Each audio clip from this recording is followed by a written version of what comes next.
প্রিয় দর্শক, আপনি কি কখনো এক মুহূর্তের জন্য ভেবেছেন আপনার জীবনটা আসলে কোথায় যাচ্ছে? আপনি প্রতিদিন সকালে ঘুম থেকে ওঠেন, কাজ করেন, খাওয়া দাওয়া করেন, আবার ঘুমান। এইভাবে দিন গড়িয়ে মাস, মাস গড়িয়ে বছর পার হয়ে যাচ্ছে। কিন্তু কখনো কি ভেবে দেখেছেন এই সময়গুলো কোথায় হারিয়ে যাচ্ছে? প্রতিদিন সূর্য ওঠে, আবার ডুবে যায়, কিন্তু প্রতিটি সূর্যাস্তের সাথে সাথে আপনার জীবন থেকেও এক একটা দিন হারিয়ে যাচ্ছে। একজন বৃদ্ধ মানুষকে আমি একদিন বলতে শুনেছিলাম। তিনি দীর্ঘশ্বাস ফেলে বলছিলেন, জীবনটা তো একদিনেই ফুরিয়ে গেল।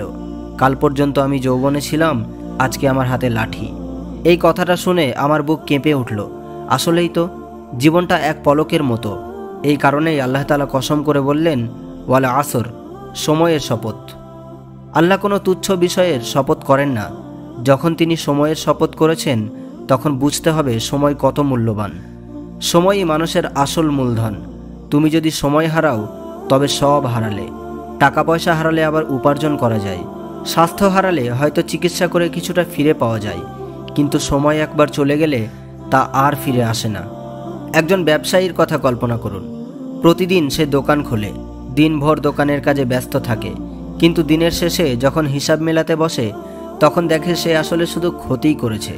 তার মূলধনটুকু পর্যন্ত শেষ হয়ে গেছে। প্রিয় ভাই ও বোনেরা, যদি আপনার জীবনে এমন হয়, প্রতিদিন সময় কাটালেন, পরিশ্রম করলেন, কিন্তু মৃত্যুর পরে হিসাবের খাতায় যদি দেখা যায় পুরো জীবনটাই ক্ষতির মধ্য দিয়ে গেছে, তখন কেমন লাগবে? আল্লাহ তাআলা তাই ঘোষণা করলেন, ইন্নাল ইনসানা লাফি খুসর, নিশ্চয়ই মানুষ ক্ষতির মধ্যে আছে। খেয়াল করুন, আল্লাহ বলেননি মানুষ কখনো কখনো ক্ষতিগ্রস্ত হয় কিংবা কিছু মানুষ ক্ষতিগ্রস্ত হয়, বরং তিনি বলেছেন নিশ্চয়ই মানুষ ক্ষতির মধ্যে আছে। অর্থাৎ পুরো জীবনটাই একটা ক্ষতির হিসাব, যদি না মানুষ তার সময়কে সঠিকভাবে কাজে লাগায়। কিন্তু মানুষ কি তা বুঝতে পারে? না। দুনিয়ার চাকচিক্যে ডুবে গিয়ে আমরা ভুলে যাই আমাদের আসল গন্তব্য। আমরা ভাবি এই দুনিয়াই হলো আসল, অথচ দুনিয়া কেবল একটা ছোট্ট মায়া। রাসূল সাল্লাল্লাহু আলাইহি ওয়াসাল্লাম বলেছেন, দুনিয়ার উদাহরণ হলো যেন কেউ সমুদ্রের ধারে আঙুল ডুবালো আর বের করলো।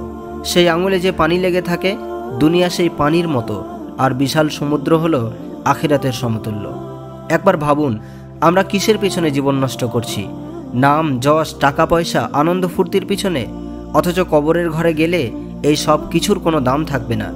সেখানে টাকা পয়সা, বাড়ি গাড়ি কেউ সঙ্গ দেবে না, শুধু সাথে যাবে ঈমান আর আমল।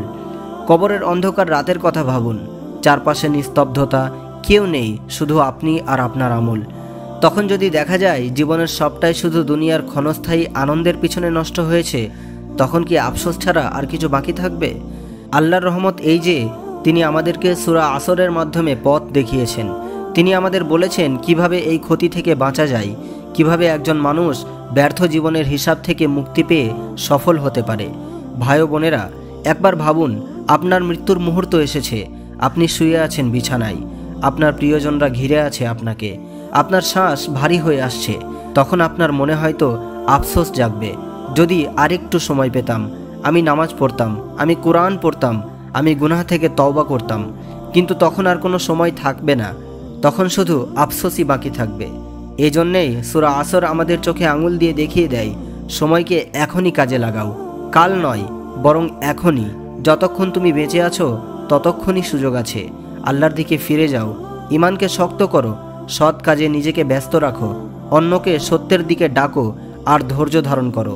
মনে রেখো, এই জীবনটা একটা যাত্রা। আমরা সবাই সেই যাত্রার শেষ প্রান্তের দিকে এগিয়ে যাচ্ছি। কেউ হয়তো আগে পৌঁছে যাচ্ছে, কেউ বা পরে, কিন্তু পৌঁছাতে হবে সবাইকেই। আর সেখানে পৌঁছানোর পর লাভবান হবে কেবল সেই মানুষ যে নিজের সময়কে ঈমান ও আমলের জন্য ব্যয় করেছে। প্রিয় দর্শক, আপনার হাতে যে সময় আছে সেটাই আপনার আসল সম্পদ, সেটাকে নষ্ট করবেন না। নামাজের জন্য সময় দিন, কোরআনের জন্য সময় দিন, পরিবারের জন্য সময় দিন, দাওয়াতের জন্য সময় দিন। প্রতিটি মুহূর্তকে আল্লাহর জন্য কাজে লাগান, কারণ সময় ফুরিয়ে গেলে আফসোস করলেও আর কোনো লাভ হবে না। শেষে আমি আপনাদের জন্য দোয়া করি, আল্লাহ যেন আমাদেরকে সময়ের মূল্য বোঝার তৌফিক দান করেন, সূরা আসরের শিক্ষা আমাদের জীবনে বাস্তবায়ন করার তৌফিক দেন এবং আখিরাতে আমাদেরকে সফলদের দলে অন্তর্ভুক্ত করেন। আমিন। আসসালামু আলাইকুম ওয়া রাহমাতুল্লাহি ওয়া বারাকাতুহু।